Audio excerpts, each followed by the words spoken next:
The research vessel Starling drifted through the cold darkness between stars. It was a small ship, built for science and not for war.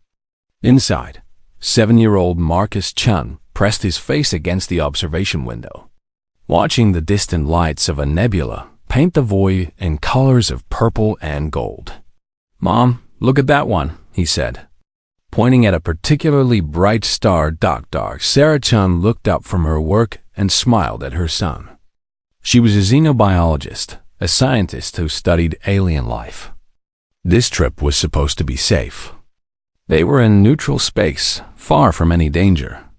The Collective, the alliance of 12 ancient alien species that ruled most of the galaxy, had promised safe passage. The Collective had lied. The Valkyrie warship appeared without warning. It was massive, black, and shaped like a curved blade. The Starling had no weapons, no shield strong enough to matter. When the Valkyrie demanded they stop for inspection, Captain Torres had no choice but to agree. Marcus watched the alien soldiers board the ship. The Valkyrie were tall and thin, with hard shells covering their bodies like insects. They had too many arms and eyes that never blinked. They moved through the ship, scanning everything, touching everything with their sharp fingers. One of them stopped in front of Marcus. The Valkyrie soldier studied the boy for a long moment. Then it spoke into a device on its arm. More soldiers came. They grabbed Marcus before his mother could react. Sarah Chun screamed. She fought. She bit and kicked and scratched at the armored aliens. But she was one human woman against soldiers who had conquered 100 worlds. They pushed her down and held her there while they carried her son away. The last thing Marcus saw before they dragged him through the airlock was his mother's face, twisted with terror and rage, reaching for him with desperate hands. The Valkyrie took only the boy. They left the Starling drifting in space, its crew alive to deliver a message. 3 days later, the hierarch of the Valkyrie Dominion appeared on every screen in known space. He was old, even for his species, and his shell was decorated with medals and gems that showed his power. He spoke in the cold, clicking language of his people, but the translation came through clearly. "We have taken a human child," the hierarch said. "He is healthy. He is safe. He will remain so as long as humanity cooperates. We require the schematics for the human faster-than-light drive. You have 30 solar cycles to deliver them. If you do not, the child will be processed for our genetic archives." The message ended. The galaxy watched and waited to see what the humans would do. On Earth, in a building that had stood for 800 years, the United Earth Council met in emergency session. Presidents and prime ministers, generals and admirals, scientists and diplomats, they all gathered around a table and argued about the fate of one small boy. "We cannot win a war against the Collective," said General Morrison. He was a large man with a tired face. "The Valkyrie alone have 3,000 warships. Their allies have 10 times that number. Our entire fleet is less than 500 vessels. The math is simple. We give them what they want or we die. And if we give them our drive technology?" asked President Okonkwo. She was young for her position, barely 50 years old. "They already think we are weak. They already take what they want from us. If we show them we can be bullied with our own children, what comes next? How many more children do we lose?" The argument went back and forth. Surrender or fight. Live on your knees or die on your feet. The oldest debate in human history playing out once more. Admiral Helena Vasquez listened in silence. She was 63 years old, with gray hair cut short and a face that had forgotten how to smile. 20 years ago, her daughter had died during a Valkyrie inspection of a civilian transport. The official report called it an accident. Vasquez knew better. She had spent 2 decades preparing for this moment. When the arguing finally stopped, she stood. "I have a question," she said. Her voice was quiet, but something in it made everyone listen. Just one question, and then I will sit down and accept whatever this council decides. President Okonkwo nodded. Ask? Vasquez looked around the room, meeting every pair of eyes. What are we? She asked. If we abandon our children? The room was silent. No one had an answer. That boy is 7 years old, Vasquez continued. He is alone, surrounded by monsters, waiting for someone to save him. And somewhere out there, his mother is alive, and she is waiting too. She is waiting for us to tell her whether her son matters, whether humanity protects its own, or whether we sacrifice our children to buy peace with those who see us as animals. She placed her hands flat on the table. I am not asking you to win a war. I am asking you to tell that boy and his mother what kind of species we are. I am asking you to tell the galaxy what happens when someone takes our children. And I am asking you to remember that every alien out there is watching right now. They are watching to see if humans keep their promises. They are watching to see if we are worth respecting, or if we can be broken with simple cruelty. Vasquez sat down. The vote took less than a minute. It was unanimous. Earth chose war. Across human space, every military vessel received new orders. Every shipyard began emergency production. Every soldier, every pilot, every engineer was called to service. And on every frequency, in every language known to the galaxy, a single message broadcast on repeat. The message was not a plea for peace. It was not an offer to negotiate. It was not a desperate cry for help. It was 6 words, spoken in Admiral Vasquez's cold, steady voice. Return him. You have 1 cycle. On the Velthary biostation where they held him, Marcus Chen sat alone in a small white room. He did not understand everything that was happening. He was scared, and he missed his mother, and the food they gave him tasted wrong. But Marcus Chen was a human child, raised on stories of his people. He knew about the ancient wars, the great rescues, the heroes who never gave up. He knew that humans were stubborn and fierce and absolutely insane when it came to protecting their families. He looked up at the ceiling, imagining the stars beyond. They would come for him. He knew they would. Humans always came for their own. The galaxy laughed at humanity's ultimatum. In the great halls of the Collective Council, representatives of the 12 elder species watched the human broadcast and made sounds of amusement. The Gethmari, massive beings of stone and metal, rumbled with what passed for laughter among their kind. The Seluni, elegant creatures who lived in liquid-filled suits, bubbled with dismissive humor. Even species who had remained neutral found the message amusing. 1 cycle, said the Velthary ambassador, his many eyes blinking with contempt. They give us 1 cycle, as if they were the ones with power here. Humanity has existed for barely 10,000 years. We have ruled this region of space for 2 million. They are children playing at war. The Hierarch did not even bother to respond to the ultimatum. Why would he?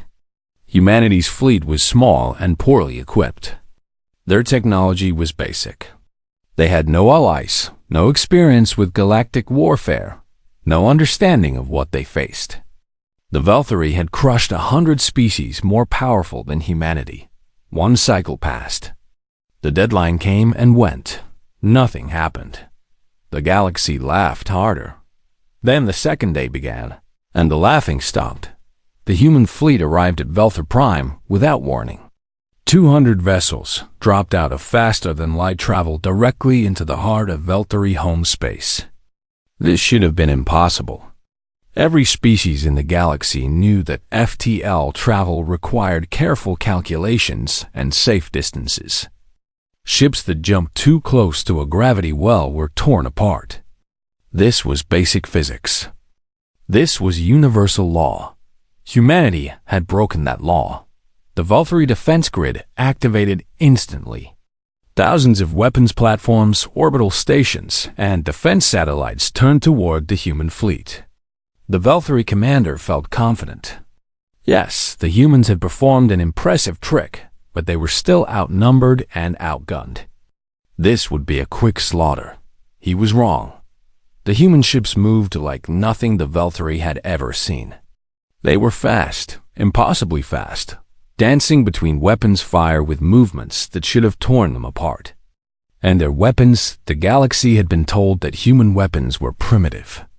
Missiles and kinetic rounds, nothing compared to the energy beams of the elder species. The galaxy had been lied to. The first human missile struck a Velthari battle station and released something that ate through metal and shield alike. The station simply dissolved, breaking apart into dust and vapor in seconds. More missiles followed, each one carrying the same horrible payload. Defense platforms vanished. Satellites went dark. Ships that tried to intercept the human fleet were cut apart by weapons that burned hotter than stars in 6 hours. The Velthari defense grid around their homeworld was gone. Every orbital station, every weapons platform, every military satellite, all destroyed. The planet below was untouched, but completely exposed. If the humans chose to fire on Velthar Prime itself, there was nothing left to stop them. Admiral Helena Vasquez appeared on every screen on the planet.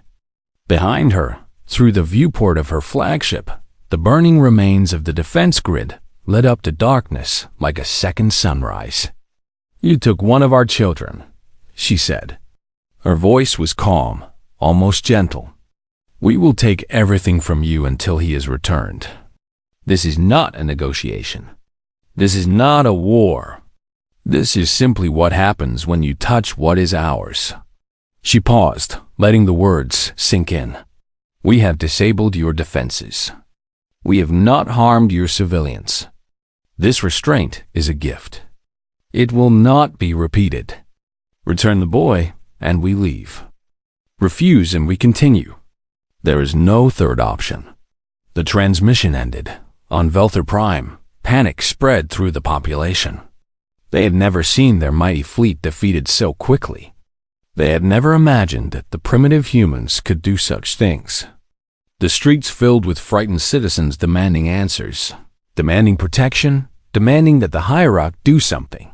The Hierarch was not a fool. He recognized danger when he saw it. He sent an urgent message to the Collective Council, calling for aid. The response came quickly. The Kethmari, ancient allies of the Velthari, pledged their war fleet. The Soluni, who valued stability above all else, agreed to send ships as well. Within days, a combined force of over 5,000 vessels would arrive at Velthar Prime. The humans would be crushed by overwhelming numbers. The Hierarch broadcast this news to his people. The humans were powerful, yes, but they were still one young species against the united might of the collective. Victory was certain. The child would remain in Velthari hands, and humanity would learn its place. On the biostation hidden in deep space, Marcus Chen knew nothing of battles and fleets and politics. He only knew that something had changed. His guards were nervous now. They whispered to each other in their clicking language, and their many eyes kept darting toward the viewports. A new Velthari came to see him on the third day. This one was different from the soldiers. He was older, and he wore the robes of a scientist rather than armor. His name was Threshkai, and he had been assigned to watch the human child and make sure he stayed healthy. Threshkai expected to find a broken creature. Human children were supposed to be fragile, emotional, easily damaged by stress. Instead, he found Marcus sitting on the floor, drawing pictures on a tablet they had given him to keep him quiet. "What are you drawing?" Threshkai asked, curious despite himself. "Ships," Marcus said. He held up the tablet. The drawing was crude, but recognizable angular vessels surrounding a planet with small explosions around them. Human ships. They came to the bug planet and blew everything up. Threshkai froze. "How do you know about that?" "I heard the guards talking. They're scared." Marcus went back to his drawing, adding more ships. "They should be." "You are a prisoner," Threshkai said slowly. You are alone, far from your people. Are you not afraid?" Marcus looked up at the alien scientist with eyes that held no fear. "My mom told me about humans," he said. "She told me about all the wars we fought, all the times people said we couldn't win. She told me that humans never give up on family. Never." He smiled, a small and confident smile. "They're coming for me. I don't know when, but they're coming. And when they get here, everyone who helped take me is going to be really sorry." Threshkai stared at the small human child. He thought about the footage from Velther Prime, the impossible fleet maneuvers, the weapons that dissolved metal like water. He thought about the calm voice of the human admiral, promising destruction without anger or hatred, as if she were simply describing the weather. For the first time in his long life, Threshkai felt something cold crawl through his shell. The child was not afraid because the child knew something that the Velthari were only beginning to understand. Humanity had been hiding. For 300 years, they had pretended to be weak, letting the galaxy underestimate them. They had watched and learned and built in secret, waiting for the moment when they would need to reveal their true strength. That moment had come, and Threshkai suddenly realized that his species had made a terrible, terrible mistake. The HFY War fleet was the largest in the galaxy. 3,000 vessels of living stone and ancient metal, crewed by beings who had waged war since before humanity learned to make fire. They moved toward Velther Prime in perfect formation, confident in their power, eager to crush the upstart humans who dared to challenge the collective. They never reached their destination.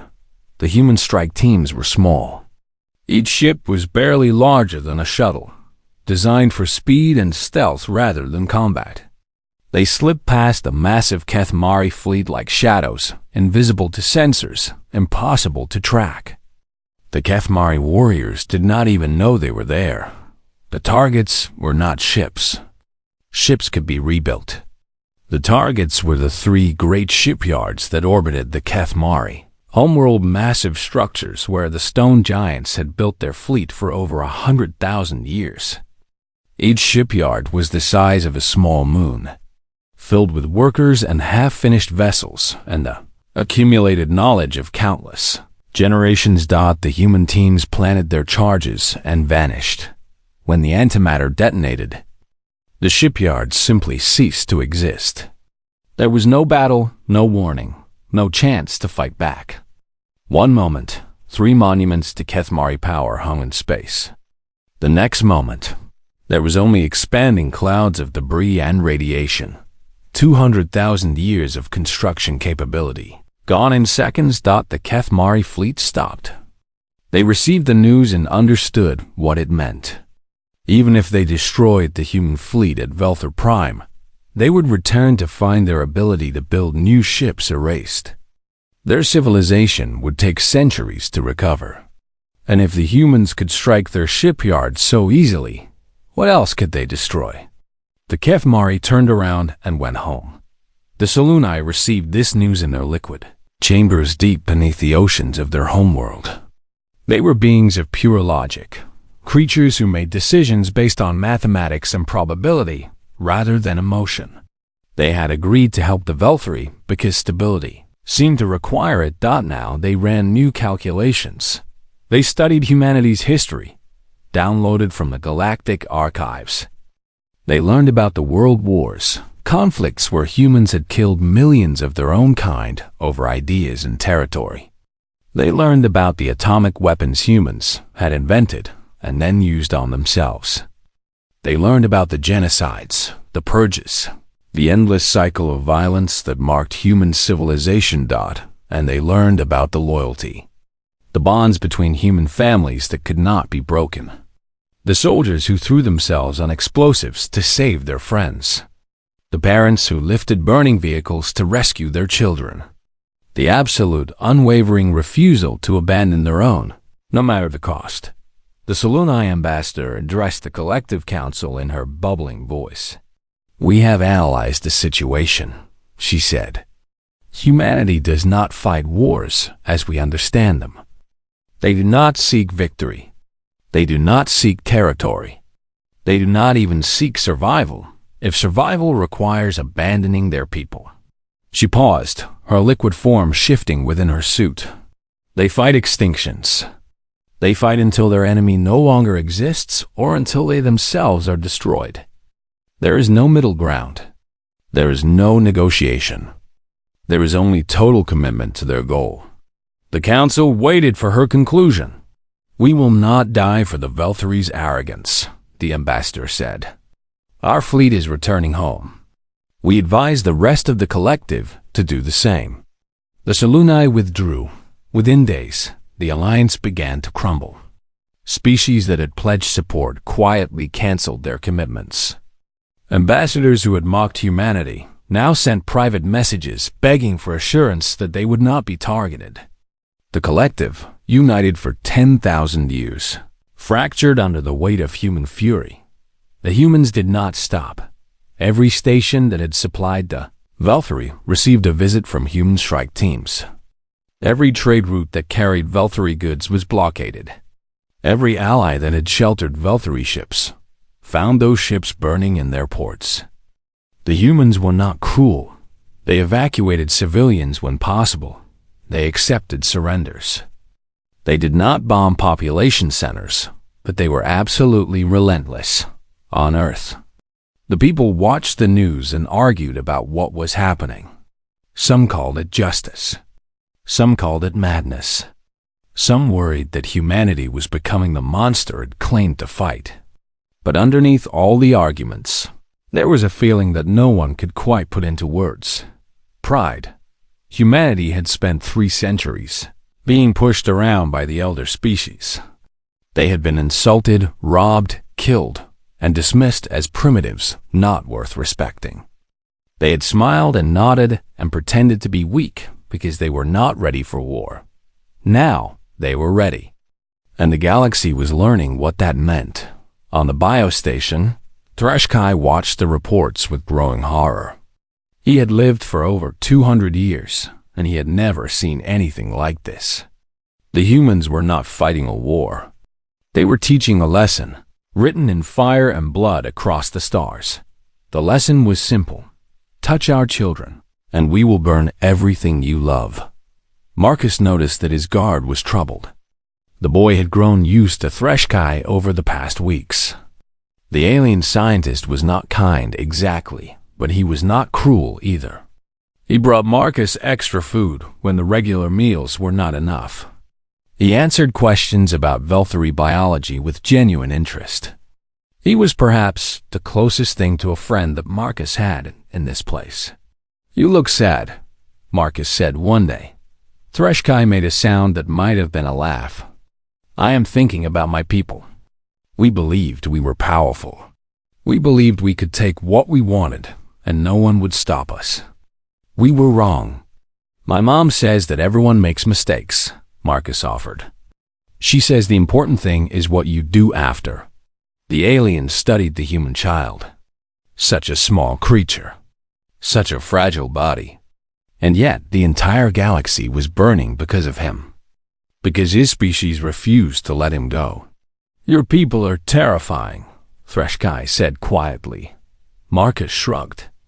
"We just don't give up. That's all. We never give up on family. Even when giving up would be easier. Even when fighting costs more than surrender. Especially then." Marcus smiled. "Mom says that's when it matters most. When it's hard. When everyone says you can't. That's when you have to keep going." Threshkai thought about his own family, scattered across Velthary space. He thought about the reports of human ships appearing without warning, destroying defenses, vanishing before anyone could respond. He thought about what would happen if those ships came here, to this station. Looking for one small human boy, he made a decision. Later that night, Threshkai began sending messages to others who felt as he did. Scientists and workers and common citizens who wanted no part of this war. They called themselves the rationalists, and they believed that the only way to survive was to give the humans what they wanted. They began to plan. Far away, Admiral Vasquez reviewed the latest reports. The collective was breaking apart. The Velthari were isolated. Victory was close, she could feel it, but she did not celebrate. Celebration could wait. There was still a boy out there, waiting to be saved. She looked at the photo on her desk.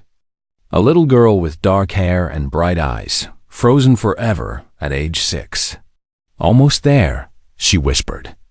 "Almost there." The fleet moved on, leaving burning stations in its wake. The Velthari Dominion was dying. Not the people. The humans had kept their word about avoiding civilian targets. But the empire that had ruled 1,000 worlds was collapsing. Trade routes were broken. Military bases were dust. Allies had abandoned them. The great Velthari war fleet, once the terror of the galaxy, was scattered and hiding. Afraid to gather in numbers large enough to be targeted, the hierarch sat alone in his palace, surrounded by advisors who had no advice left to give. Every day brought new reports of destruction. Every day, more voices called for surrender. And every day, the human fleet grew closer. "We cannot give them the child," the hierarch insisted.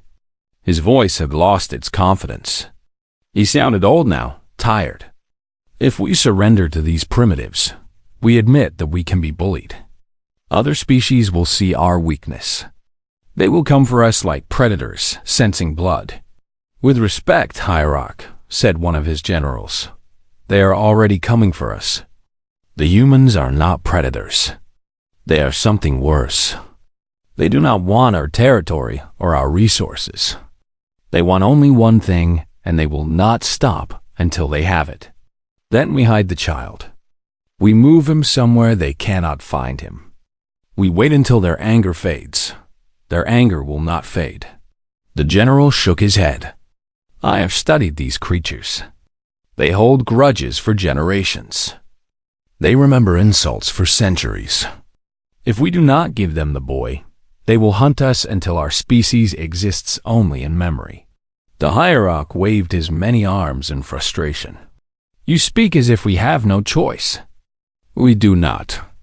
Outside the palace, the streets were filled with protesters. The merchant castes had lost everything: their ships, their trade routes, their futures. The common people had watched their empire crumble in weeks. They wanted peace. They wanted survival. And more of them were saying the same thing: give them the child. The rationalists had grown from a small group of dissidents to a movement that spanned Velthari space. Threshkai sent messages constantly, coordinating with others who shared his belief that survival required surrender. They spoke in coded language, afraid of the hierarch's spies. But their numbers grew daily. When the human fleet appeared in orbit around the Velthari colony of Tessek Minor, Threshkai knew that time was running out. Admiral Vasquez's message came through every channel, bypassing the government and speaking directly to the people. "Citizens of the Velthari Dominion," she said, "we do not hate your species. We do not seek your extinction. We have destroyed your military and your infrastructure, but we have not touched your homes. This restraint has cost us. Many of my people wanted more blood. I convinced them to wait." She paused, her aged face filling every screen. "I cannot convince them much longer. Our patience is ending. You have one rotation to deliver the child to neutral space. If you do not, we will conclude that your government does not speak for your people. We will remove that government and find someone who does. This is not a threat. This is a simple statement of what will happen." The transmission ended. That night, the rationalists made their move. It was not a violent revolution. The Velthari were too civilized for that, or so they told themselves. Instead, it was a quiet coup, carried out by merchants and scientists and workers who simply stopped following orders. The hierarch's guards found themselves alone. abandoned by soldiers who refused to die for a leader who had doomed their species. By morning, the hierarch was in custody, and a rationalist council had taken control. Scorched stood before the council, trembling with exhaustion and fear. "We must act quickly," he said. "Every moment we delay is another moment the humans might attack. We must contact them immediately. We must tell them we surrender." The new leaders agreed. The message went out, broadcast on every frequency the humans were known to monitor. The Velthari Dominion accepted defeat. They would return the child. They asked only for peace. The response came within minutes. Coordinates for a neutral station. A time for the exchange. A single sentence from Admiral Vasquez: "Do not be late." On the biostation, guards came to Marcus's room with nervous clicking sounds. Scorched was with them, and for the first time since Marcus had known him, the alien scientist looked almost happy. "You are going home," Scorched said. Marcus did not understand at first. He had been a prisoner for so long that freedom seemed like a dream. But as they led him to a shuttle, as they flew through space toward a distant station, the truth slowly sank in. It was over. He was going home. The neutral station was small and old, a relic from before the collective was formed. Human ships surrounded it, weapons powered down but clearly ready. Velthari vessels approached slowly, carefully, afraid to make any movement that might be seen as aggressive. Marcus watched through the shuttle window as they docked. His heart was beating so fast he thought it might burst. The airlock opened. On the other side stood a woman in a military uniform, gray-haired and stern-faced. Behind her were soldiers in human armor, their weapons lowered but present. And behind them, visible on a screen, was another face, a face Marcus knew better than any other.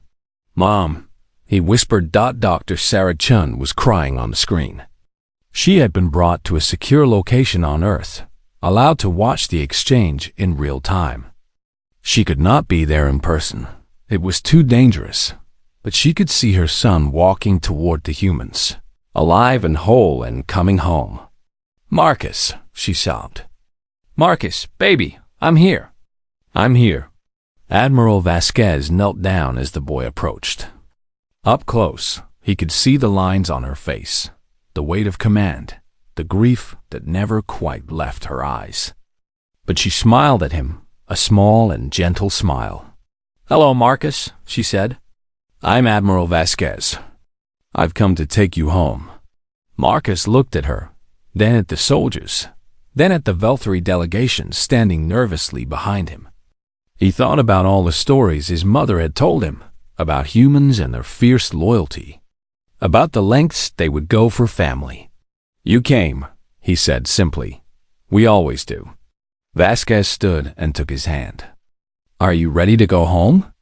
Marcus nodded. They walked together toward the human shuttle. At the airlock, Vasquez paused and turned to face the Velthari delegation. Scorched was among them, standing apart from the officials, watching the scene with unreadable eyes. "Remember this," Vasquez said. Her voice was quiet but carried clearly. "Tell your children. Tell their children. Humanity does not forgive. But we do stop if you give us reason to." She turned away without waiting for a response. The airlock closed behind them. Marcus Chun was going home. On the screen in the shuttle, Sarah Chun was still crying, but now she was laughing too. "I love you," she kept saying. "I love you so much. I never stopped believing. I never stopped." "I know, Mom," Marcus said, his own tears finally falling. "I knew you'd come. Humans always come for family." Admiral Vasquez watched the reunion and said nothing. She thought about her own daughter, lost 20 years ago. She thought about all the ships destroyed, all the stations burned, all the lives lost to bring one boy home. Was it worth it? She looked at Marcus Chun, small and fragile and alive, hugging his mother through a screen. Yes. It was worth everything. The war was over. The child was safe.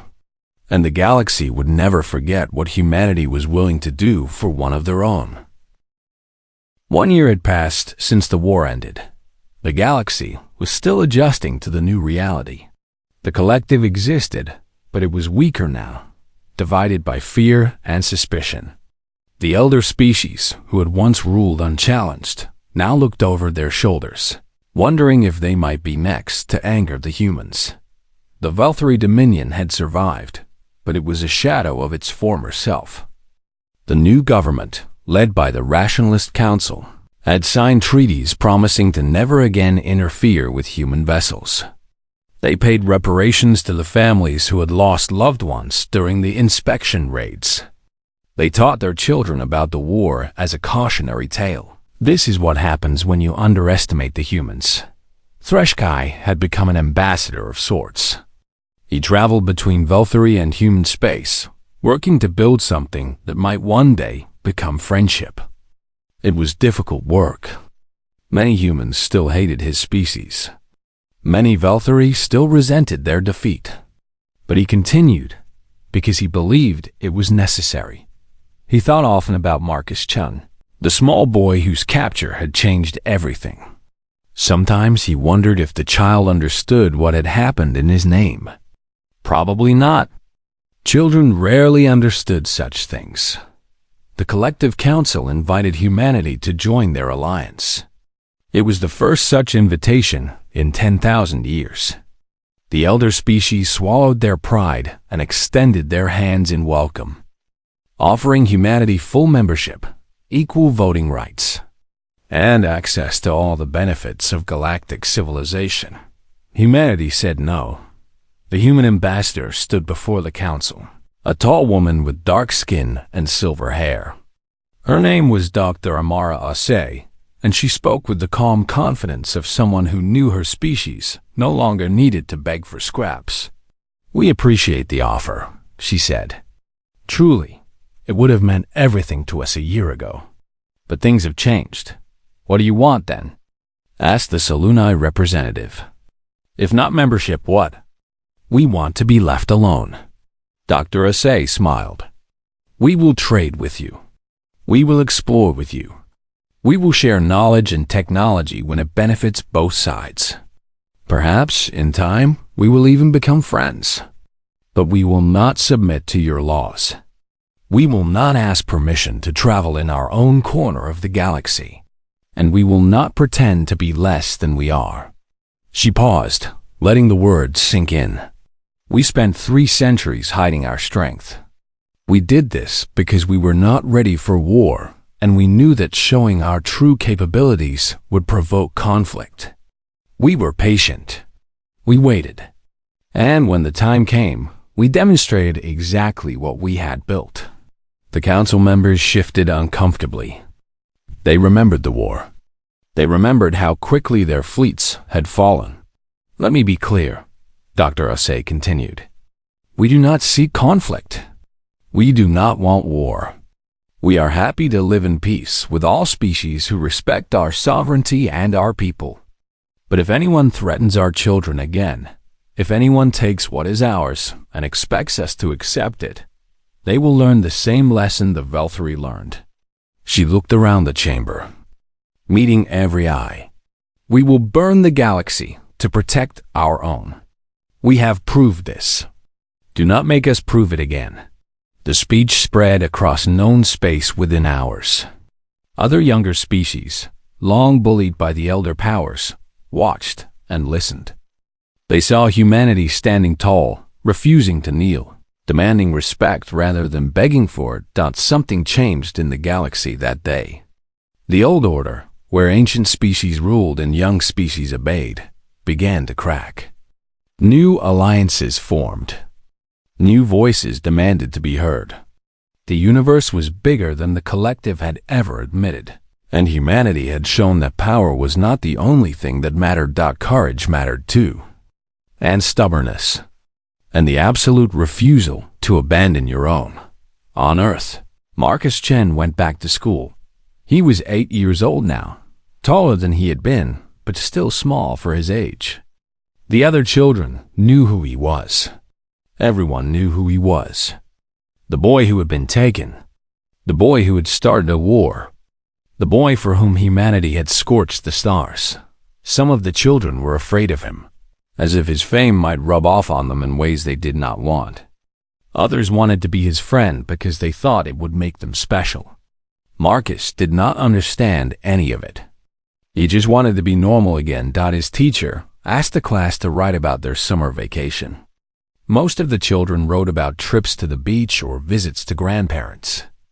Marcus stared at his paper for a long time. Finally, he wrote 3 sentences.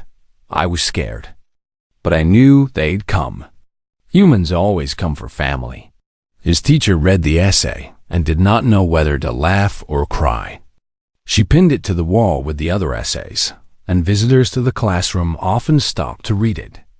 Some of them cried. Some of them smiled. All of them felt something they could not quite name. Far from Earth, in a bar on a space station that served a dozen species, a group of alien traders shared drinks and stories. They were a mixed bunch, Selûni and Kethmari, and others from species that had never been part of the collective. They spoke the common trade language, swapping gossip and rumors and lies. A new trader joined them, a young creature from a species that had only recently discovered faster than light travel. He was curious about the galaxy, eager to learn, ready to make his fortune. Tell me about the humans, he said. I'm thinking of trading in their space. Are they dangerous? The table fell silent. The traders looked at each other, exchanging glances that the young one could not read. Finally, an old Selûni merchant set down her drink. Her liquid form shifted within her suit, colors swirling in patterns that suggested deep thought. They are strange creatures, she said. They fight among themselves constantly. They destroy their own worlds, poison their own air. They nearly killed themselves a dozen times before they ever reached the stars. By all logic, they should have gone extinct long ago. She paused. And yet, they did not. They survived everything they did to themselves. They survived everything the galaxy did to them. And when someone took one of their children, just one, a small boy who was nobody important, they burned the stars to get him back. The young trader shifted nervously. So they are dangerous? Dangerous? The Selûni made a bubbling sound that might have been a laugh. They are the most dangerous species in the galaxy. Not because they are strong, though they are. Not because they are clever, though they are that too. They are dangerous because they care. She leaned forward. Other species will sacrifice individuals for the greater good. We will make logical calculations about acceptable losses. We will let some die so that others might live. This is rational. This is sensible. This is how civilizations survive. Her colors darkened. Humans do not think this way.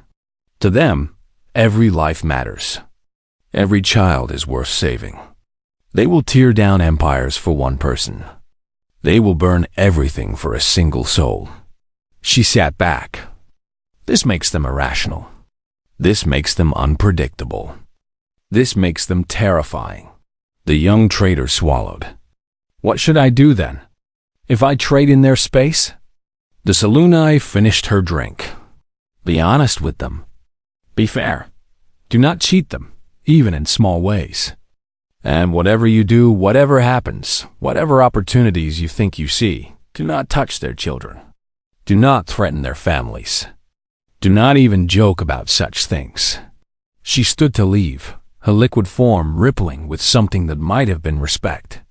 They are good people, the humans. Kind, curious, creative. They will welcome you as a friend if you give them the chance. But if you give them a reason to see you as an enemy. She did not finish the sentence. She did not need to. The young trader nodded slowly. In the vastness of space, word continued to spread. Ship to ship, station to station, world to world.